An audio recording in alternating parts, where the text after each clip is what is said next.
Apa bacaannya? Ada dua jenis bacaan. Satu di Al-Baqarah ayat yang 255, dikenal dengan ayat kursi.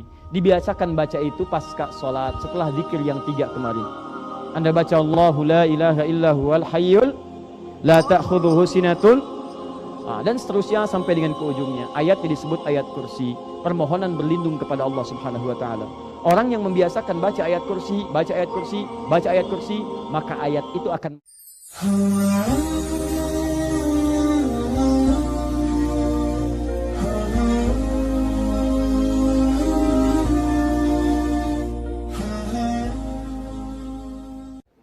Baik, Bapak dan Ibu sekalian, saya mau bicara umum dulu ya sebelum masuk ke sini. Fokus baik-baik. Sejak saat manusia pertama diciptakan oleh Allah, kemudian disampaikan misi kehidupannya, tugas hidupnya, di hadapan para malaikat dan jin pada saat itu, seperti pernah sering saya sampaikan bahkan di tempat ini, maka terjadilah kemudian satu peristiwa.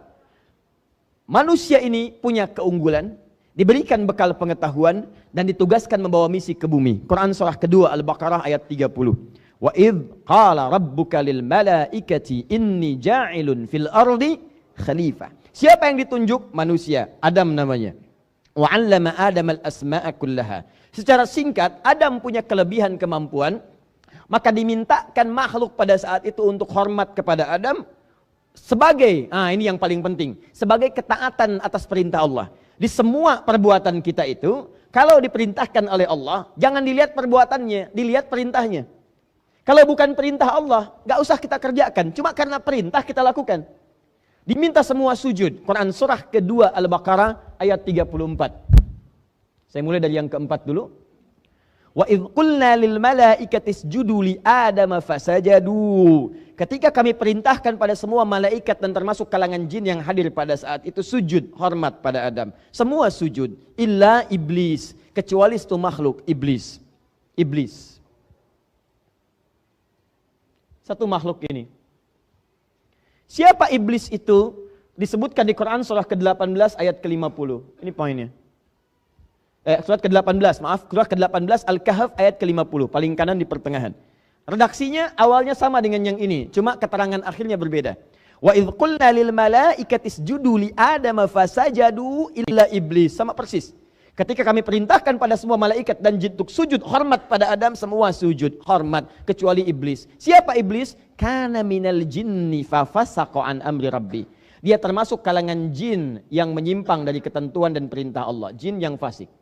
Jin fasik. Fasik lawannya taat. Taat itu artinya taat pada perintah Allah. Artinya sebelum jin ini fasik, dia taat. Awas, hati-hati. Dia taat. Cuma dia saat itu tidak mau sujud, melanggar ketentuan Allah. Ditanya, diklarifikasi.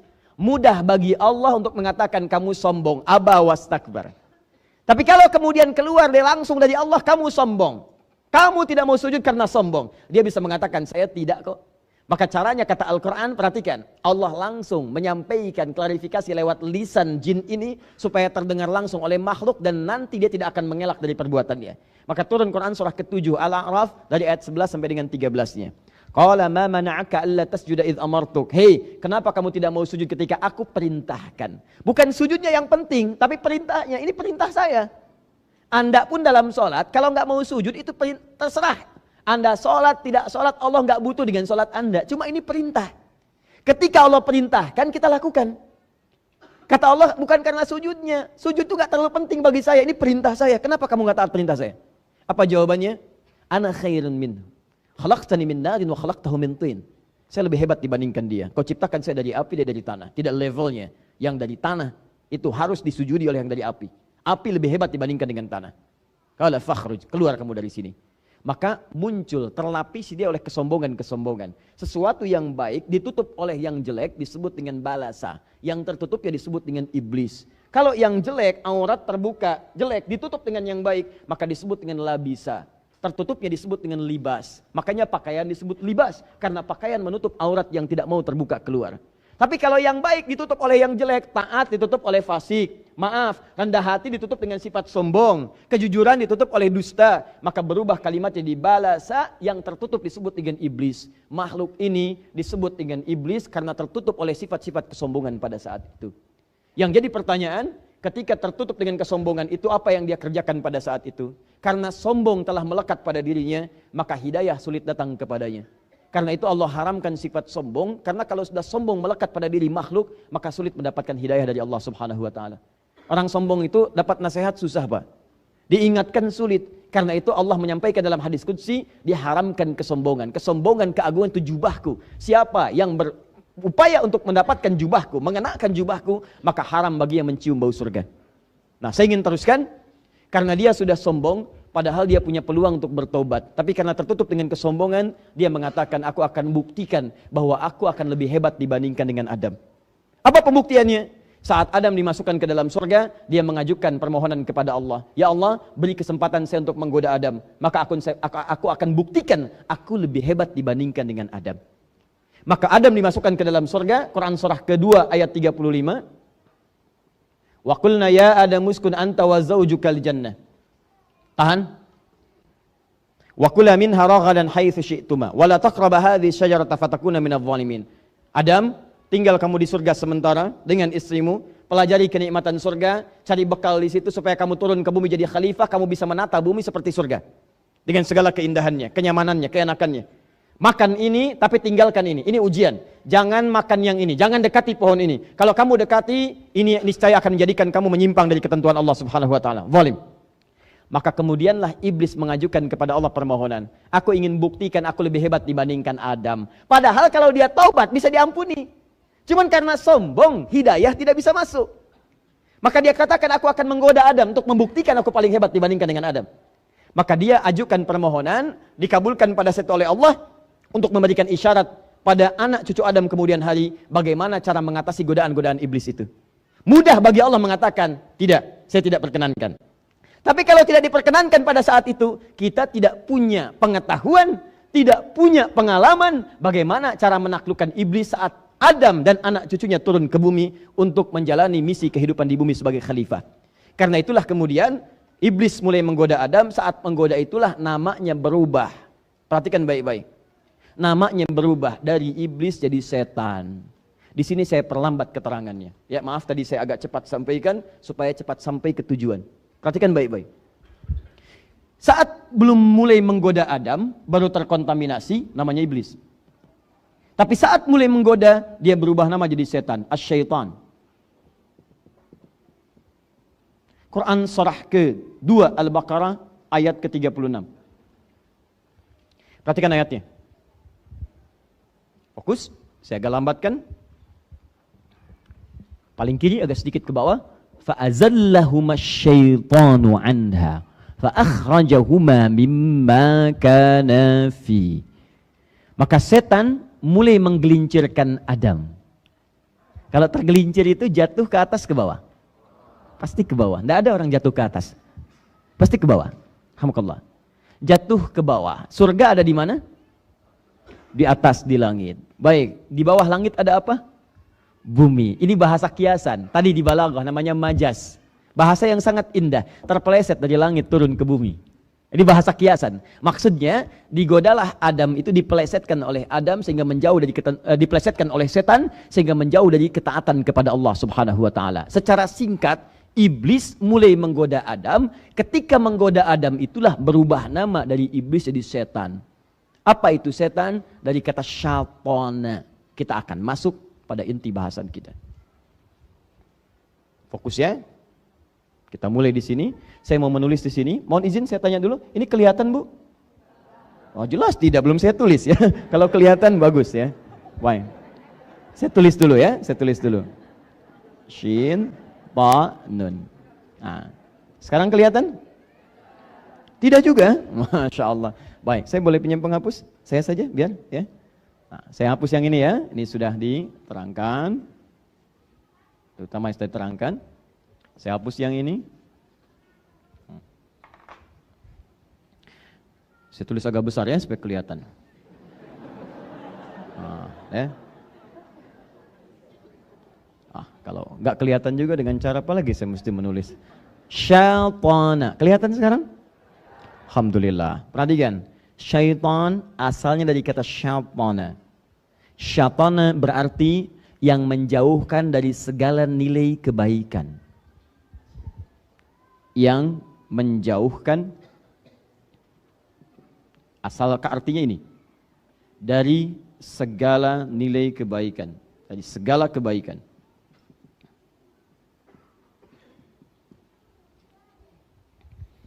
Jadi kalau Anda akan mengerjakan kebaikan, tiba-tiba ada sesuatu yang menjauhkan, jangan lakukan, jangan kerjakan, tinggalkan itu. Itu pekerjaannya saat membisiki Anda atau mengajak Anda menjauh disebut dengan syaitana. Kalau syaitana ini melekat pada satu benda atau makhluk, hidup ataupun mati, atau dimanfaatkan untuk menjauh dari nilai kebaikan, maka berubah kemudian makhluknya berubah dari syaitana jadi syaitan. Kalau itu melekat pada satu makhluk sifat syaitana, maka makhluk yang berubah nama jadi syaitan. Jadi syaitan artinya makhluk atau sosok atau bahkan sifat yang menjauhkan seorang hamba dari segala nilai-nilai kebaikan. Ini sifatnya. Kalau melekat pada satu makhluk, maka makhluknya disebut apa? Syaitan. Makhluk pertama yang disebut syaitan oleh Allah Subhanahu wa taala yang menjauhkan Adam dari nilai-nilai kebaikan. Harusnya Adam taat. Harusnya yang dilakukan oleh Adam, ini makan yang ini, makan yang itu. Nikmati ini, jauhi pohon ini, jauhi. Kata syaitan, dekati, dekati, dekati. Mendekati tidak baik, menjauhi itu baik. Dijauhkan dari kebaikan, didekatkan kepada larangan. Berlakulah kemudian hal yang tidak disukai oleh Allah Subhanahu wa taala, mengerjakan yang tidak baik. Ketika mengerjakan yang tidak baik itu terpeleset Adam, bahasa Al-Qur'annya yang mempelesetkan setan. Kenapa disebut setan? Karena dia menjauhkan dari nilai-nilai kebaikan yang ditetapkan oleh Allah Subhanahu wa taala. Paham sampai sini? Saya ingin kita paham dulu teman-teman sekalian, Bapak dan Ibu. Jadi kesimpulannya, setiap ada yang menjauhkan dari kebaikan, maka namanya apa? Ingat baik-baik, ingat namanya apa? Ulangi namanya apa? Jadi ingat, fokus baik-baik. Kalau ada manusia yang menjauhkan dari kebaikan, maka sifatnya apa namanya? Apakah ada manusia yang disebut setan? Ada. Ada. Buka Quran surah ke-6 ayat 112. Quran surah ke-6 ayat 112. Fokus baik-baik. Al-An'am ayat 112, paling kiri sebelah atas. Ya. Awal juz yang ke-8. وَكَذَلِكَ جَعَلْنَا لِكُلِّ نَبِيٍّ عَدُوًّا شَيَاطِينَ الْإِنسِ وَالْجِنِّ يُوحِي بَعْضُهُمْ إِلَى بَعْضٍ زُخْرُفَ الْقَوْلِ غُرُورًا. Ada ayatnya? Demikianlah kami tetapkan, kami jadikan bagi setiap nabi itu punya musuh. Siapa musuhnya? Golongan-golongan setan. Apa yang dimaksud setan? Tadi saya kembalikan, yang menjauhkan dari nilai-nilai kebaikan. Saya tanya pada Bapak dan Ibu, maaf ya, saya tanya dulu sebentar. Kalau Nabi ngajak pada kebaikan atau keburukan? Pasti baik. Ayo sholat, ayo berkata yang baik, ayo jujur, ayo tawadhu, rendah hati, ayo terapkan nilai kebaikan dalam kehidupan masyarakat, jauhkan dari korupsi, jauhkan dari dusta, jauhkan dari fahsya, jauhkan dari yang kotor, semua baik. Cuma dia punya lawan, lawannya disebut dengan setan. Kenapa disebut setan? Karena saat Nabi mengajak pada yang baik, dia mengajak pada yang buruk. Gak benar itu, korupsi aja yuk korupsi. Gak benar itu, bohong aja yuk bohong. Gak benar itu, jorok aja yuk jorok. Ketika para Nabi mengajak pada kebaikan, maka lawannya mengajak kepada keburukan. Lawannya mengajak pada keburukan punya sifat yang melekat dengan nama yang sama, setan. Yang paling bahaya ketika disebutkan setannya disebut syayatinal insi wal jin. Setan dari kalangan manusia. Jadi sifat ini mengajak pada kejelekan ini bukan hanya melekat pada diri iblis yang asalnya jin, tapi juga bisa berpotensi melekat pada manusia. Jadi ada manusia wujudnya manusia, tapi membawa misi-misi setan, yaitu menjauhkan ketaatan dari Allah Subhanahu wa taala. Hati-hati. Dan ini yang paling susah, setan manusia lebih susah menghadapinya dibandingkan dengan setan jin dari kalangan iblis. Paham sampai sini? Pengantarnya paham? Saya cek ibu kalau paham. Saya cek dulu ya. Ibu kalau malam-malam mau tahajud, begitu ibu mau sholat, papa mengatakan, Mama, gak usah tahajud dulu. Sini temani papa nonton bola. Masya Allah. Jadi papa saat itu sedang menjadi Bukan. Bukan saya Pak yang bilang ya. Bukan saya. Istri Bapak sendiri. Bukan. Papa saat itu sedang menjadi terbisiki oleh jin sehingga seakan-akan mengarahkan fungsi setan. Saya tidak pernah mengatakan Papa sedang menjadi setan. Hati-hati ya, hati-hati. Jangan salah menyimpulkan sekarang banyak pernyataan-pernyataan yang kalau dikaji dari ilmu mantik premisnya salah sehingga kesimpulannya tidak tepat. Awas, atau ada yang premisnya benar cuman kesimpulannya salah. Premis itu pengantarnya 1, 2 benar, kesimpulan salah. Contoh paling gampang begini. Ya, antum nama siapa? Agung. Lihat sini. Agung suka pisang. Monyet suka pisang. Ya, saya ulang. Agung suka pisang. Monyet suka pisang. Maka Agung sama dengan, tuh kan salah kan kesimpulannya. Salah. Salah kesimpulannya. Maka Agung sama-sama suka pisang. Gitu. Kalau antum katakan Agung sama dengan monyet, antum yang salah. Nah, itu banyak. Itu kalimat seperti sederhana. Tapi sekarang jadi permainan. Pilih mana? Muslim yang koruptor atau non-muslim yang jujur. Tuh. Kelihatannya benar. Tapi dahsyat pengaruhnya. Itu premisnya salah. Dalam ilmu mantik keliru. Pilih mana muslim yang koruptor atau non-muslim yang jujur. Anda kalau ingin membandingkan dua-duanya mesti apple to apple. Bandingkan apel dengan apel. Kalau ingin bandingkan non-muslim yang jujur, bandingkan pula dengan muslim yang jujur. Yang tidak jujur bandingkan dengan yang tidak jujur lagi. Sehingga seimbang perbandingannya. Apa tidak ada 200 juta lebih di Indonesia muslim yang jujur? Tuh, kalimat seperti itu kelihatan sederhana tapi dahsyat itu. Pengaruhnya luar biasa. Nanti ada ayatnya di Quran surah ke-2 Al-Baqarah ayat 204 paling kiri sebelah atas. Hati-hati. Kata Al-Quran ada orang-orang ketika bicara kata-katanya begitu menarik, retorikanya begitu cantik, tapi maksudnya itu menjerumuskan Anda pada keburukan. Wa minan nasi may yu'jibuka qawluhu fil hayatid dunya wa yushhidullaha ala ma fi qalbihi wa huwa aladul khisam. Ada di antara orang-orang kata-katanya begitu bagus, kadang-kadang membawa nama Allah, ya. Masya Allah, semua agama sama, menuju pada Tuhan yang sama, cuman caranya beda-beda, ayatnya diambil, ini Al-Baqarah, ayat 62, dipotong ayatnya, seakan-akan semuanya benar, padahal dia musuh yang paling nyata. Agung? Baik. Kita belum mulai. Sekarang perhatikan baik-baik, lihat sini, lihat. Tadi setan dari kalangan siapa satu? Jin, awas, hati-hati ya, jin. Lihat cara kerjanya. Saya terangkan ini dulu, nanti baru ke sini sehingga Anda paham. Nanti di ujung baru Anda mengerti apa yang saya maksudkan. Ya, satu jin. Kedua apa tadi? Manusia. Ins, ya, al-ins. Fokus.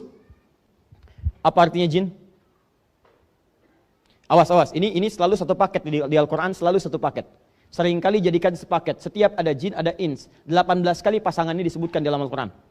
Ya ma'syaral jinni wal wa ma khalaqtul jinna wal. Dan kalau ini dijamakkan, ini ikut jamak. Ini jamaknya jinnah, jinnatun. Ini jamaknya nas, nasun. Disebutkan 241 kali. Begitu jinnah disebut, nasnya ikut. Minal jinnati wan nas. Perhatikan baik-baik. Ini jin, ini ins. Dalam bahasa Arab, satu kalimat yang dimulai dengan huruf jim dan nun itu menunjukkan sosok yang tidak nampak, tersembunyi. Tidak nampak, tersembunyi. Contoh, setiap ada jim dengan nun di awalnya, itu menunjukkan yang tidak tampak. Surga apa bahasa Arabnya? Jannah. Kenapa disebut jannah? Karena saat ini belum nampak dalam pandangan kita. Ibu di dalam rahimnya ada janin kalau mengandung. Kenapa disebut janin? Karena tidak nampak dalam kasat mata kita. Apa pernah ada seorang perempuan mengandung kelihatan dari luar? Itu lihat janinnya gerak-gerak. Tidak nampak. Jin kenapa disebut dengan jin? Karena saat diciptakan fitrahnya tak nampak dalam pandangan kita. Jadi fitrah jin itu saat diciptakan tersembunyi. Tidak ada jin yang senang nampak. Makanya kalau ada jin melakukan penampakan, itu jin sedang keluar dari fitrah. Jin bermasalah, Pak. Yakin, jin bermasalah. Ya. Yang paling banyak masalah adalah manusia-manusia yang cari penampakan jin. Itu pasti lebih punya masalah. Pasti itu. Ya, hindari orang itu. Karena dia mencari jin yang bermasalah. Maka manusia itu pun akan mendapatkan masalah. Awas hati-hati karena fitrah jin tersembunyi. Saya turunkan pada Anda. Itu punya 3 arti. 1 tidak nampak. 2 kasar. Tidak ada jin yang sopan. Silahkan cek. Apa pernah ada orang kerasukan jin datang ke pengajian? Ustadz Adi izin ikut ngaji? Nggak ada. Orang kalau kerasukan jin, kalau bukan kata-katanya meracau, tindakannya mengacau. Keluar kata-kata yang tidak bagus, tindakan yang tidak baik, itu jin. Penampakannya itu tidak menyenangkan, sifatnya kasar, tidak lembut. Sebaliknya manusia. Awas, ins. Kenapa disebut dengan ins? Makna pertama, lawan dari kata jin, nampak. Nampak, terlihat. Makanya manusia saat dilahirkan, suaranya, tangisannya terdengar, wujudnya ada. Tidak pernah ditemukan kemudian, maaf didengar suaranya, bayinya nggak ada. Mana ya, nggak ada. Silahkan cek. Nampak. Karena itu fitrah manusia dalam kehidupan itu selalu nampak. Jadi kalau ada manusia senang sembunyi-sembunyi, maka dia sama dengan? Bukan tuh kan? Gak salah lagi ambil kesimpulan. Bukan. Sama dengan sedang keluar dari fitrahnya. Bukan sama dengan jin.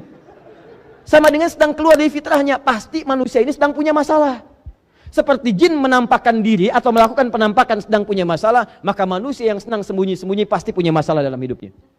Silahkan ibu cek. Biasanya papa masuk lewat pintu depan, sekarang sembunyi-sembunyi lewat pintu belakang. Handphone sembunyi-sembunyi, bawa kamar mandi, buka-buka gitu kan di situ. Sembunyi-sembunyi. Masuk kantor sembunyi-sembunyi. Ke masjid sembunyi-sembunyi. Tiba-tiba keluar lewat kotak infak, ya dan sebagainya. Nah, ini menunjukkan pasti manusia itu punya masalah. Pasti punya masalah karena setiap kebaikan itu orang senang mengerjakan. Ketika seseorang bersembunyi dari kebaikan, ada sesuatu yang salah dalam dirinya. Kaidah umumnya demikian. Yang kedua, manusia itu lembut. Asalnya nggak ada yang kasar. Lembut, baik. Karena itu ketika dia melakukan kesalahan, hati kecilnya akan menolak. Karena sifat kelembutannya. Tidak percaya silahkan, saya sering contohkan kalimat ini. Keluar dari sini pakai sendal orang. Begitu dipakai oleh Anda, hati kecil Anda akan berkata, itu tidak benar. Jangan lakukan, itu bukan punya kamu. Pasti menolak. Ketika Anda berkata kasar, nggak percaya silakan ya, pulang dari sini punya masalah, Anda berkata kasar pada istri, setelah berkata hati Anda akan mengatakan, kenapa kamu berkata yang kasar? Apa nggak bisa kamu katakan yang lembut? Kalau bisa kamu katakan sayang, katakan cinta, kenapa kamu katakan putus? Catat. Bapaknya nyatet di belakang. Sah, keluar. Gak enak, rasanya gak enak. Nah teman-teman sekalian, fokus ini. Ini jin, ini ins. Kenapa saya terangkan dulu seperti itu? Supaya Anda tahu, ketika dua makhluk ini berpeluang menjadi setan, menjauhkan hamba Allah dari ketaatan kepada Allah, maka Anda perlu ketahui, sifatnya ada dua. Mungkin itu jin, tadi disebutkan, artinya tak nampak dalam pandangan. Di cara kerja setan itu, yang pertama kali dia lakukan adalah memberikan godaan langsung dari sisi yang tidak Anda ketahui. Cuman terdengar was-wasnya. Perhatikan, was-was itu bisikan-bisikan yang tak nampak langsung. Pada awalnya tak nampak langsung. Fokus ini. Ketika pertama kali setan disebut dengan jin, itu artinya cara kerja setan yang pertama memberikan bisikan-bisikan kepada jiwa kita dari sisi yang tidak kita lihat. Seakan-akan sudah ada bisikannya dalam dirinya. Kalau Anda merasakan bisikan seperti itu, maka yang sedang bekerja namanya setan dari kalangan jin. Ini satu. Paham? Pernah mendengar bisikan ini? Azan berkumandang, Allahu Akbar, Allahu Akbar. Sudah selesai, la ilaha illallah. Selesai, tiba-tiba ada bisikan, sholat nomor 2, nomor 1, terusin dulu aja makannya. Pernah dengar? Sinetronnya mau berakhir. Padahal orangnya tak nampak dalam pandangan kita. Sosoknya gak kelihatan. Itu artinya ada jin yang sedang berperan, membisikkan-bisikan pada diri kita. Itu setan, dari kalangan iblis. Baik, tahan sebentar. Pernah merasakan seperti ini? Begitu sudah selesai wudhu, tiba-tiba setelah selesai mau sholat, dalam diri kita tiba-tiba ada perasaan, kamu sebetulnya udah wudhu belum? Kayaknya batal nih tadi. Kayaknya batal kamu. Pernah punya perasaan begitu? Pertanyaan saya, kelihatan gak yang membisikkan itu? Enggak, itu jin. Setan dari kalangan jin. Baik, pernah punya perasaan begini setelah ibu pulang dari mall, sampai ke rumah, ngobrol malam dengan suami, tahu nggak tadi ada tas bagus banget saat di mall? Pernah begitu? Nanti suami ibu mengatakan, mah, tas itu kan fungsinya cuma untuk menampung barang-barang yang ringan, ada uang, ada kartu, ada macam-macam, ada mushaf, sederhana nggak apa-apa mah, yang penting bisa mengantarkan mama ke surga. Kata mama, iya Pak ya, betul. Tapi yang tadi juga bagus kok Pak, bisa mengantarkan ke surga. Anda pulang dari pasar, ada barang yang diingat. Anda pulang dari mall, ada barang yang ingin dibeli. Tidak terbeli, masuk dalam pikiran. Pernah begitu? Baik, itu setan, ada setannya, kalangan jin. Fokus, awas hati-hati. Pernah menemukan DKM berselisih di masjid? Pernah itu ada setan dari kalangan jin. Awas, hati-hati. Pernah antum di kantor ada dorongan-dorongan untuk berbuat yang tidak pantas? Baik, kalau antum sudah naik levelnya, ada sekretarisnya, Masya Allah, satu ruangan dengan sekretaris laki-laki perempuan? Perempuan. Lihat ibu di rumah cuma 3 jam, sekretaris 8 jam, boleh masuk. Hati-hati, dorongan-dorongan tidak baik, di jalan, lewat, tampilan, gambar, macam-macam, tiba-tiba muncul syahwat. Pernah ada perasaan seperti itu? Tuh, lihat. Antum kalau lihat iklan shampoo, yang dilihat shampoo-nya apa orangnya? Tuh. Ada setannya. Tapi tak nampak. Jadi seakan-akan dorongannya dalam jiwa. Ada dorongan sesuatu muncul dalam diri kita tuh. Siapa itu? Yang mendorong itu pada keburukan, jelas namanya setan. Kalau tak nampak berarti jin. Jadi cara kerja setan yang pertama, dia membisikkan langsung pada jiwa kita tanpa perantara. Dan itu disebutkan janjinya dalam Al-Quran surah keempat An-Nisa ayat ke-117 sampai dengan 118. Kalau dibaca dari ayat 116 ya akan nyambung sampai ke bawah. La'anahullah. Setan dilaknat oleh Allah. Setelah dia mengajukan proposal kepada Allah untuk menggoda Adam, diusir dari surga, dia mengatakan, izinkan saya turun ke bumi, sama-sama menggoda. Saya ingin buktikan saya lebih hebat daripada Adam dan keturunannya. Keturunan saya, kata iblis, akan lebih hebat dibandingkan Adam dan keturunannya. Maka dia ingin buktikan dengan menggoda anak cucu Adam. Maka turun mereka semua ke bumi. Quran surah kedua ayat 38. Qul nahbitu minha jami'a. Turun kalian semua ke bumi. Tapi ada janji Allah yang diberikan kemudian kepada anak cucu Adam sebagai benteng dari setan. Nanti kita akan lihat. Nah, saat diturunkan itulah setan dilaknat, dia berjanji kepada Allah. Lihat kalimatnya. La'anahullah. Wa qala la'attakhidanna min ibadika nasiban mafruḍa. Dia dilaknat oleh Allah, kemudian dia berjanji bersumpah di hadapan Allah. Lihat kalimatnya. Saya bersumpah ya Allah, saya akan manfaatkan bagian dari tubuh manusia untuk saya goda secara langsung. Digoda secara langsung tanpa perantara. Bagian dari tubuh manusia itu yang disebut dengan nafsu namanya. Nafsu.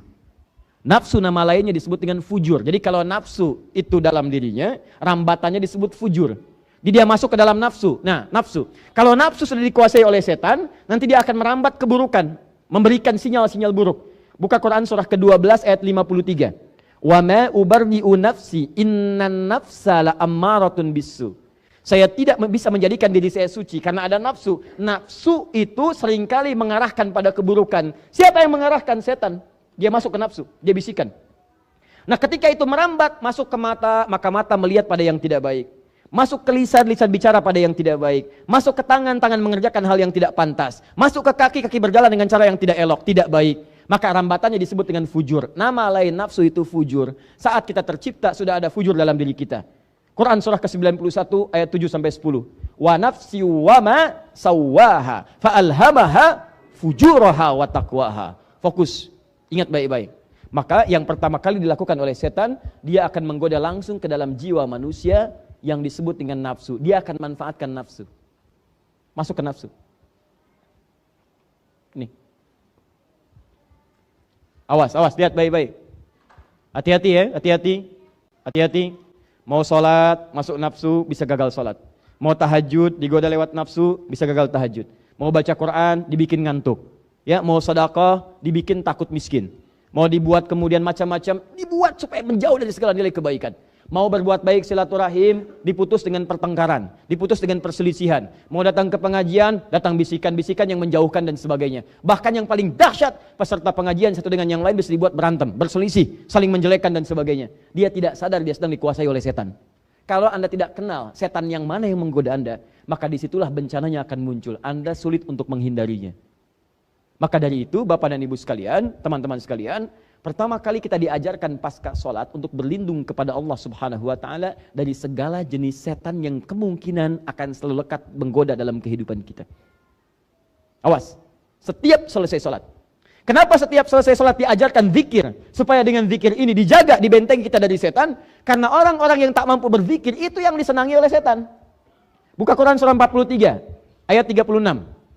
Quran surah ke-43 Az-Zukhruf ayat ke-36.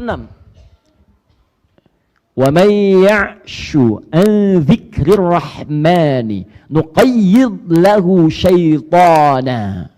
Awas, hati-hati. Fa huwa lahu qarin. Awas. Di sini Anda nanti mendengar ada istilah jin qarin. Fokus baik-baik. Wa may ya'shu 'an dzikrir rahmani, siapa yang abai dengan berzikir kepada Allah yang Maha Rahman. Enggak suka zikir. Pasca salat enggak mau zikir. Mau tidur enggak mau zikir. Bangun tidur tidak zikir. Awas, hati-hati, duduk susah zikir. Orang duduk zikir, bangun zikir, berbaring zikir. Alladzina yadhkurunallaha qiyaman wa qu'udan wa 'ala junubihim. Dia enggak mau zikir. Nah, setan itu akan lebih mudah menggoda orang yang tidak senang zikir. Enggak usah dibisikin, colek dari jauh aja. Udah maksiat. Paling senang siapa yang abai dengan zikir, bermohon mendekat kepada Allah Ar-Rahman, tidak ingat dengan Allah Ar-Rahman, awas, nuqayyid lahu syaitana, maka dia berpeluang dilekatkan pada dirinya setan, dekat dengan dia. Jadi kalau Anda ingin lihat teman-temannya setan, gampang, lihat orang yang anti zikir. Lihat orang yang tidak suka berzikir. Zikir itu banyak zikir. Salat itu zikir. Salat itu zikir. Dalilnya Quran surah ke-20 ayat ke-14. Innani anallahu la ilaha illa ana fa'budni wa aqimis salata li dzikri. Saya Allah, tidak ada Tuhan selain saya, sembah saya. Bagaimana cara menyembahnya Allah? Cara menyembah kepada Allah, cara menyembah kepada Allah, lihat, tunaikan salat sebagai zikir kepadaku. Di orang yang tidak pernah senang dengan salat, enggak senang salat, itu tandanya orang itu mudah untuk dilekati oleh setan. Makanya panggilan salat yang tidak disenangi oleh setan, sangat tidak disenangi. Lihat hadisnya di Abu Daud. Begitu adzan dikumandangkan, setan lari. Idza udzina fafarra syaitanu wa alaihi dhuratun. Kalau adzan dikumandangkan maka setan akan lari meninggalkan anak Adam sambil terbirit-birit. Lari dia. Makanya jangan heran Anda jalan dengan teman Anda non muslim, adzan berkumandang, yang non muslim bisa berkata, "Mas, apa enggak salat dulu, kan sudah adzan?" Setannya lari, sedang tidak ada. Wa idza thuwiba fa'ada, ketika adzan selesai setan balik lagi menggoda. Yang muslim bisa jawab, "Tenang aja, baru adzan, belum qomat." Balik. Datang. Jadi kalau orang-orang selalu meninggalkan sholat, jauh kemudian dari zikir kepada Allah, maka apa yang terjadi? Mudah dikerjai oleh setan, maka muncullah keburukan dalam dirinya. Bentuknya bisa dua, bisa fahsya, pornografi, porno aksi, LGBT, kata-kata jorok, hal-hal yang buruk, itu disebut dengan fahsya. Bisa mungkar, hoax itu mungkar, dusta itu mungkar, berselisih itu mungkar, merampok mungkar, membunuh apalagi mungkar. Makanya ketika Anda sholat, apa faedahnya? Menekan setan dan menjauhkan perbuatan fahsya dan mungkar. Turun Quran surah ke-29 ayat ke-45. Innas sholata tanha anil fahsyai wal munkar. Tuh, lihat, cek. Maaf Bapak Ibu, bacaan Al-Quran termasuk zikir. Apa dalilnya? Quran surah ke-15 ayat 9. Paling kanan pertengahan. Inna nahnu nazzalna dzikra wa inna lahu lahafizun. Kata Allah, kami yang telah turunkan Al-Quran sebagai zikir. Zikir. Dan kami yang menjaga Al-Quran itu. Bahkan kalau Anda bukan sekedar baca menggunakan mushaf, Anda menghafalkannya. Hafalkan yang pendek-pendek dulu, hafalkan yang mudah-mudah dulu. Begitu Anda hafalkan, Anda ulang-ulang. Itu saat mengulang bacaan Quran, Anda sedang berzikir. Karena penghafal Quran disebut sedang berzikir. Quran surah ke-54, ayat 17, ayat 22, ayat 32, ayat ke-40. Walaqad yassarnal Qur'ana lidzikri fahal mim muddakir. Kami mudahkan Al-Quran untuk diingat, dihafalkan. Ketika Anda menghafal Quran sedang disebut sebagai zikir. Zikir, zikir, zikir. Nah, jadi kalau Anda sering baca Quran, apalagi sering menghafal Quran, membacakan ayat-ayat pendek yang dihafal, surah-surah pendek, begitu lekat dengan Quran, salah satu manfaatnya, Anda akan langsung dijaga oleh Allah dari lekat-lekat setan yang mungkin menggoda kehidupan Anda. Singkatnya, kalau ingin dibentengi oleh Allah langsung dari setan, di antara caranya, maka rajinlah berzikir. Di antara zikirnya, cari ayat-ayat Quran, surah-surah Quran, yang saat dibacakan, memohon perlindungan langsung kepada Allah supaya dijauhkan dari godaan setan ini. Karena sepanjang hidup, maaf ya, selama kita hidup, mustahil kita bisa menghindar dari godaan setan. Tapi kita bisa membentengi diri kita dari setan supaya dia lemah untuk menggoda diri kita. Paham sampai sini? Nah, sekarang pertanyaannya, Ustadz, kalau Ustadz katakan ada surah-surah dalam Al-Quran yang saat kita baca akan dilindungi oleh Allah kita dari godaan-godaan setan, surat apa saja itu? Bagaimana cara mengamalkannya? Maka disebutkanlah di contohnya Abu Daud, nomor hadis 1523, juga An-Nasai, nomor hadis 1337. Apa bacaannya? Ada dua jenis bacaan. Satu, di Al-Baqarah ayat yang 255, dikenal dengan ayat kursi. Dibiasakan baca itu pasca sholat, setelah zikir yang 3 kemarin. Anda baca Allahu la ilaha illa huwal hayyul la ta'khudhuhu sinatun, dan seterusnya sampai dengan ke ujungnya. Ayatnya disebut ayat kursi, permohonan berlindung kepada Allah Subhanahu wa taala. Orang yang membiasakan baca ayat kursi, baca ayat kursi, baca ayat kursi, maka ayat itu akan melempar setan yang menggoda dia di sekitarannya. Bukan tidak menggoda, sebelum menggoda Allah jauhkan. Sehingga seakan-akan Anda tidak tergoda. Mau sholat, orang lain sudah adzan, masih nunggu qomat. Anda sebelum adzan sudah siap-siap. Karena setan gak punya kemampuan menggoda Anda. Ya ini kelihatan seperti biasa, tapi kalau Anda biasakan Allahu la ilaha illa huwal hayyul qayyum la ta'khudhuhu sinatun wa la naum lahu ma fis samawati wa ma fil ardh, sampai dengan ujungnya, maka kebiasaan itu akan bersemayam dalam diri Anda, menjadikan Anda terlindungi. Begitu setan akan menggoda, maka dijauhkan oleh Allah Subhanahu wa taala. Silahkan cek hasilnya. Kalau nggak percaya silahkan cek hasilnya.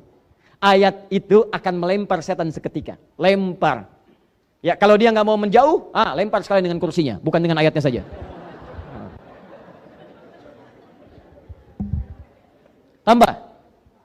Tambahkan, awas, hati-hati. Fokus.